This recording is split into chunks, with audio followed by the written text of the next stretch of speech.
حضرت موسیٰ علیہ السلام نے اللہ سے عرض کی کہ اللہ میں تیرا عدل و انصاف دیکھنا چاہتا ہوں۔ فرمایا موسیٰ آپ دیکھ نہیں پائیں گے، ہے نا عجیب بات، عدل و انصاف نہیں دیکھ پائیں گے۔ کہا یا اللہ میں دکھا دے مولا، میں دیکھنا چاہتا ہوں، میں تیری قدرت کے نظارہ دیکھنا چاہتا ہوں۔ تو اللہ نے فرمایا ٹھیک ہے، پھر فلاں دریا کے کنارے جا کر کہیں چھپ جائیے۔ آپ گئے اس دریا کے کنارے اور ہائیڈ ہو گئے، چھپ گئے کہ دیکھیں ماجرا کیا ہے۔ اب آپ نے دیکھا کہ تھوڑی دیر میں ایک شخص، امیر شخص آیا، گھوڑے پر سوار تھا، دریا پر آیا اور دریا کے پاس اس نے ہاتھ منہ دھویا اور اس کے پاس ایک تھیلا تھا مال سے بھرا ہوا، پیسوں سے بھرا ہوا، اس نے رکھا اور منہ ہاتھ دھویا، فریش ہوا اور گھوڑے پہ بیٹھ کے چلا گیا۔ اپنا وہ تھیلا جو ہے وہ دریا کے کنارے بھول گیا۔ ہو جاتا ہے کبھی ہم بھی کہیں جاتے ہیں تو کوئی چیز اچانک بھول جاتے ہیں۔ اب ایک بچہ آیا، حضرت موسیٰ دیکھ رہے ہیں، بچہ آیا اور اس نے دیکھا کہ تھیلا ہے، پیسے بھرے میں، پیسے اٹھایا، وہ چلا گیا۔ تھوڑی دیر ہوئی تو ایک اور شخص آیا جو کہ اندھا تھا اور وہ آ کر دریا کے کنارے لیٹ گیا، آرام کرنے لگا۔ اب اس امیر شخص کو یاد آیا کہ میرا تو تھیلا رہ گیا تھا۔ وہ ڈھونڈتے ڈھونڈتے دریا پر آیا تو دیکھا ایک شخص لیٹا ہوا ہے اور آنکھیں بھی نہیں ہیں، اندھا ہے۔ حضرت وہ شخص کہتا ہے بھئی تم نے میرا تھیلا دیکھا ہے؟ وہ کہتا ہے حضرت میں نے کہاں سے دیکھا، میں تو اندھا ہوں۔ کہتا ہے سچ بتاؤ، تمہارے علاوہ کوئی نظر نہیں آ رہا، میرے بہت سارے پیسے تھے، بتاؤ کدھر ہے ورنہ جان سے مار دوں گا۔ وہ منتیں کرتا رہا، ریکویسٹیں کرتا رہا، وہ شخص نہیں مانا، وہ امیر شخص، اس نے اس اندھے بندے کو قتل کر دیا۔ حضرت موسیٰ نے کہا یا اللہ، اس اندھے نے تو کچھ کیا ہی نہیں، یہ تو لیٹا ہوا تھا، یہ تو آرام کر رہا تھا، اس نے پیسے چوری بھی نہیں کیے، اس کو قتل کر دیا گیا۔ اللہ اکبر۔ اب اللہ پاک نے وحی بھیجی، دیکھو اللہ کے راز کیا ہوتے ہیں۔ فرمایا اے موسیٰ، یہی ہمارا انصاف ہے۔ معاملہ اصل میں یوں ہے کہ وہ جو بچہ تھا نا، اس کا والد اسی امیر شخص کے گھر اس پاس مزدوری کرتا تھا اور اس امیر شخص نے اس کی مزدوری دبائی ہوئی تھی، بہت عرصے سے اس کے پیسے نہیں دے رہا تھا۔ یہ اتنا ہی مال تھا جتنی اس کے باپ کی مزدوری ملنی تھی، ہم نے کسی اور ذریعے سے اس بچے کو وہ مزدوری پہنچا دی۔ اور جو بوڑھا تھا، یعنی جو اندھا تھا، اس نے اپنی جوانی میں اس امیر شخص کے والد کو قتل کیا تھا۔ آج اس قتل کے بدلے وہ خود قتل ہو گیا، یوں مزدور کو مزدوری بھی مل گئی اور قاتل کو اس کی سزا بھی مل گئی۔ ہمیں نہیں پتا ہوتا کسی کے ساتھ کیا ہو رہا ہے، مگر کہیں نہ کہیں what goes around comes around، آپ جو کرتے ہو اس کا بدلہ آپ کو مل رہا ہوتا ہے۔ کاش یہ بات ہمیں سمجھ آ جائے۔ امام ذہبی رحمۃ اللہ تعالی لکھتے ہیں کسی بزرگ نے ایک شخص کو دیکھا، اس کا کاندھے سے بازو کٹا ہوا تھا اور وہ آواز لگا رہا تھا جس نے مجھے دیکھا وہ ہرگز کسی پر ظلم نہ کرے۔ لوگوں نے پوچھا ایسا کیا ہوا تمہارے ساتھ؟ وہ کیا کہتا ہے؟ کہتا ہے میرا معاملہ بڑا عجیب و غریب ہے۔ کتابوں میں لکھا کہ وہ ٹیکس وصول کرنے والا یا جس طرح کوتوال ہوتا ہے افسر تھا۔ ایک بار مچھیرے کے پاس گیا، مچھلی کی دکان تھی، مچھیرے مچھلی بیچ رہے تھے۔ اس نے دیکھا بڑی فریش مچھلی تھی، کہا مچھلی دکھاؤ ذرا۔ اس نے مچھلی دکھائی، صاحب 500 روپے کی۔ کہتا ہے کبھی ہم نے بھی پیسے دیے ہیں؟ مچھلی لی اور چل پڑا۔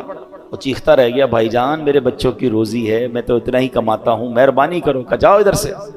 کہتا ہے میں نے اس بیچارے کے ساتھ زیادتی کی اور چل پڑا۔ جیسے چل پڑا تو وہ مچھلی اتنی فریش تھی کہ پھڑک رہی تھی، تو اس مچھلی نے میرے انگوٹھے پہ کاٹ لیا۔ گھر آیا، بیوی کو کہا مچھلی بناؤ، آج بڑی شاندار فریش مچھلی لایا ہوں۔ بستر پر لیٹا تو انگوٹھے میں درد، بڑا شدید درد، لال ہو گیا پورا انگوٹھا۔ گھر کے قریب ہی ایک ڈاکٹر جاننے والا تھا، گیا اس کے پاس، کہا بھائی دیکھو یہ انگوٹھے میں کیا ہوا ہے۔ کہتا تمہارے انگوٹھے میں تو زہر پھیل گیا ہے، فوراً فیصلہ کرو، یا تو انگوٹھا ابھی ابھی کاٹ لو ورنہ پورے ہاتھ میں پھیل جائے گا۔ کہتا میں مرتا کیا نہ کرتا، روتے روتے انگوٹھا کٹوایا، پٹی بندھوائی۔ گھر آیا تو بیوی نے کہا مچھلی کا نہیں کھانی مجھے مچھلی، میرا انگوٹھا ہی کٹ گیا۔ تھوڑی دیر ہوئی تو پورا ہاتھ میں درد، پوری ہتھیلی لال، سوجنے لگ گئی۔ پھر گیا ڈاکٹر کے پاس، تم نے تو کہا تھا انگوٹھا کٹواؤ ہاتھ بچ جائے گا، یہ کیا ہوا؟ کہتا دیر ہو گئی، یہ پورے ہاتھ میں پھیل جائے گا، ہتھیلی کاٹو۔ کہتا میں نے ہتھیلی کٹوائی۔ تھوڑی دیر ہوئی، رات کو سویا تو پورے بازو میں درد، پورا بازو لال، تکلیف سے چیخے مارنے لگا۔ پھر گیا ڈاکٹر کے پاس، ڈاکٹر نے کہا اب تو پورا ہاتھ جو ہے وہ تمہارا سوج گیا ہے، جسم پورا کٹنا پڑے گا، اب جلدی فیصلہ کرو، ہاتھ کاٹو۔ اس کا ایک دوست بھی تھا، وہ دوست کہتا ہے یار یہ بتاؤ تمہارے ساتھ کوئی آج نیا معاملہ تو نہیں ہوا، کوئی یونیک بات، کوئی ہٹ کے کوئی کام کیا ہے تم نے؟ کہتے ہاں آج میں نے ایک مچھیرے کا حق دبایا ہے، وہ غریب چیختا رہ گیا، میں اس کی مچھلی لے کر آ گیا، کہ جلدی چلو اس کے پاس، معافی مانگ لو ورنہ ایک ایک کر کے تیرا پورا جسم کٹ جائے گا۔ وہ دونوں دوست رات مچھیروں کی بستی میں گئے، پٹیاں بندھی ہوئی، تکلیف سے چیخ رہا ہے، اور مچھیرے کی بستی میں جا کر ایک ایک گھر پر، ایک ایک جھونکڑی پر ڈھونڈتے رہے، کدھر ہے وہ مچھیرا؟ آخر وہ مچھیرا ملا۔ وہ کہتے ہیں نا غریب کا دل بھی بڑا ہوتا ہے، وہ جیسے ہی اس کو دیکھا، یہ کوتوال، یہ جو بھی افسر تھا اس کے قدموں میں گرا، کہا بھائی مجھے معاف کر، تمہاری ایک مچھلی لے کر گیا، آج تو پورا ہاتھ ہی میرا کٹ گیا۔ جب اس نے اس کا یہ حال دیکھا تو اس کو معاف کر دیا۔ جب معاف کر دیا نا تو اس افسر کا جو دوست تھا اس نے مچھیرے سے پوچھا کہ ایک بات تو بتاؤ، جب یہ تمہاری مچھلی لے کر چلا گیا تھا تم نے کچھ دعا کی تھی، تم نے اللہ کو پکارا تھا؟ پتہ ہے وہ مچھیرا کیا کہتا ہے؟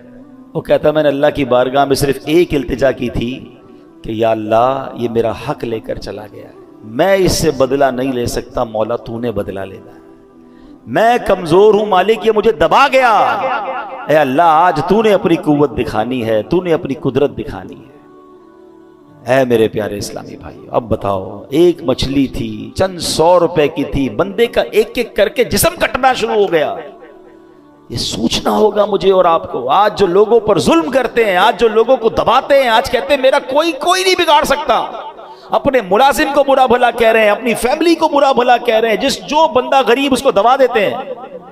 ایک بات یاد رکھنا، میں نے کئی بار اپنے بیان میں ایک جملہ کہا ہے، میں نے پنجاب گیا تھا تو ایک جملہ سیکھا تھا، وہ کہتے ہیں مضبوط آدمی سے نہ ڈرو، ماڑے آدمی سے ڈرو۔ اچھا مجھے اس وقت تک ماڑے کا مطلب بھی نہیں پتا، میں نے کہا ماڑا کس کو کہتے ماڑا کہتے کمزور کو۔ تو میں نے کہا یہ کیوں کہہ رہے ہیں آپ، مضبوط آدمی سے نہ ڈرو کمزور سے ڈرو؟ وہ کہتے ہیں مضبوط تو اپنا بدلہ تم سے خود لے لے گا، جو ماڑا ہوگا نا کمزور، وہ اللہ کی بارگاہ میں فریاد کرے گا، اور پھر اللہ جب اس کا بدلہ لے گا نا، جب وہ اس ظلم کا تمہارے ساتھ حساب فرمائے گا، پھر ظالم کو چھپنے کی جگہ نہیں ملے گی۔ ایک بات یاد رکھا کریں، جو لوگ یہ کہتے ہوتے ہیں نا میرا کوئی کچھ نہیں بگاڑ سکتا، واقعی وہ تمہارے ساتھ کچھ نہیں کر سکتا، مظلوم غریب بیچارہ وہ کیا کر لے گا، مگر اس کے پاس ایک راستہ ہے، وہ اللہ کو پکارتا ہے، اور جب دل سے پکار جاتی ہے نا مظلوم کی تو پھر ظالم بچتا نہیں۔ تو اے میرے پیارے اسلامی بھائی، آج جو ہم قرآن کی آیت سن رہے ہیں اور سمجھ رہے ہیں، اس کا مطلب یاد رکھیے گا کہ اللہ کسی پر ظلم نہیں کرتا، بندے ہی اپنے اعمال کی وجہ سے اپنا بیڑا غرق کرتے ہیں، اپنے اوپر سمجھنے آفتوں کو لے کر آتے ہیں۔ بے شک اللہ لوگوں پر کوئی ظلم نہیں کرتا۔ یاد رکھیے یہ رب قہار و جبار کی شان ہے کہ وہ کسی پر ظلم نہیں فرماتا۔ ویسے ایک مزے کی بات غور کی جائے تو اللہ کی طرف سے کسی پر ظلم ہو بھی نہیں سکتا۔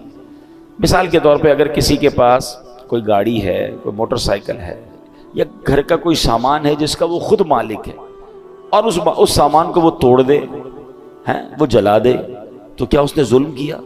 اس کی چیز تھی، وہ اس نے کر دیا، مالک بھی وہی تھا نا۔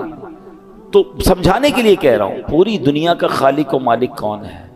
ذرہ ذرہ اللہ کا ہے نا، اس کی مرضی، وہ جس چیز کے ساتھ جو بھی کرے وہ بھی تو ظلم نہیں ہے نا۔ جب مالک ہی وہی ہے، اس کا خالق وہی ہے، اس کا یوں سمجھیے سب کچھ اسی کا ہے، تو بھائی جس کا سب کچھ ہو، اس کی مرضی، وہ جو چاہے کرے، وہ ظلم کہاں سے ہو گیا؟ مگر سبحان اللہ، اس کی شان کریمی دیکھیں کہ اس نے سبحان اللہ اپنی ذات پر، اپنی رحمت پر یہ مقرر فرما لیا کہ کسی بھی شخص کو بے قصور سزا نہیں دی جائے گی۔ لیکن ایک بات یاد رکھیے، حدیث پاک میں آتا ہے اگر اللہ پاک اولین و آخرین سب لوگوں کو جہنم میں ڈال دے تب بھی یہ ظلم نہیں ہے، وہ خالق ہے نا۔ لیکن اس نے اپنی رحمت کے ذمے پر کیا لیا کہ کسی بھی شخص کو بے قصور سزا نہیں دی جائے گی۔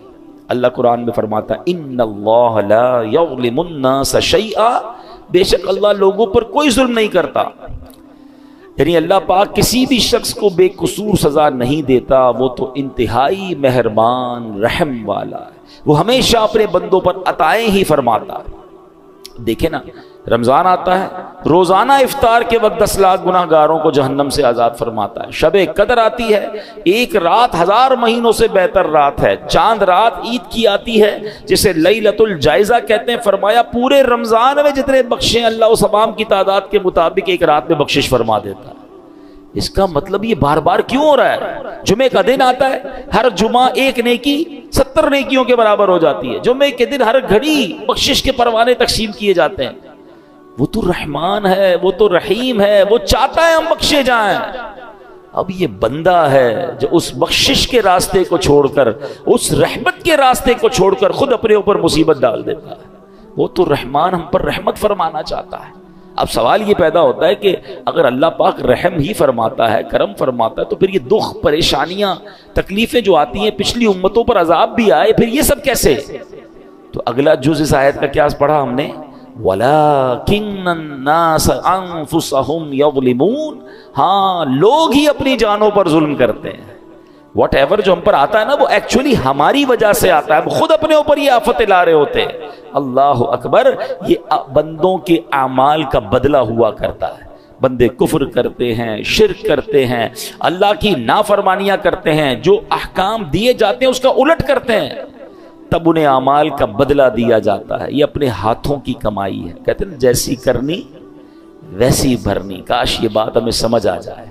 اللہ پاک کے نبی ہیں حضرت موسیٰ علیہ السلام. اب ذرا سنیے گا یہ واقعہ. یہ جو ہم پر پرابلمز آ رہی ہوتی نا، وہ کہتے ہیں انگریزی کا ایک بڑا کمال کا جملہ ہے، what goes around comes around. آپ جو کر رہے ہوتے ہیں نا اس کا بدلہ آ رہا ہوتا ہے. اچھا کر رہے ہوتے ہیں، کہیں نہ کہیں سے آپ کے ساتھ اچھا ہو رہا ہوتا ہے. بندہ کہتا ہے کمال ہے یار، یہ میرا کام کیسے اچھا ہو گیا، یہ مجھے یار کہتے کیسے فائدہ ہو گیا، یہ بندہ یوں مجھ پر مہربان کیسے ہو گیا. آپ کو نہیں پتا کچھ عرصہ پہلے آپ نے کسی غریب سے دعائیں لی تھی، آپ نے کوئی اچھا کام کیا تھا، کسی سے مسکرا کر ملے تھے، آپ نے اللہ کو راضی کرنے والا کوئی کام کیا تھا. وہ نیکی کا بدلہ آپ کو کسی اور صورت میں مل رہا ہے. اور یہ جو زیادتیاں، ظلم لوگوں پر، کہتے ہیں نا بربریت کر کے لوگ چل رہے ہوتے، سمجھتے میرا کچھ نہیں بگڑتا. کبھی ان کو اس کی جو سزا ملتی ہے نا، کبھی وہ بچوں میں دیکھتے ہیں، کبھی بیماری میں دیکھتے ہیں، کبھی جناب ان کے ساتھ جب کچھ ہوتا تو بندہ کہتا ہے میں نے کیا کیا.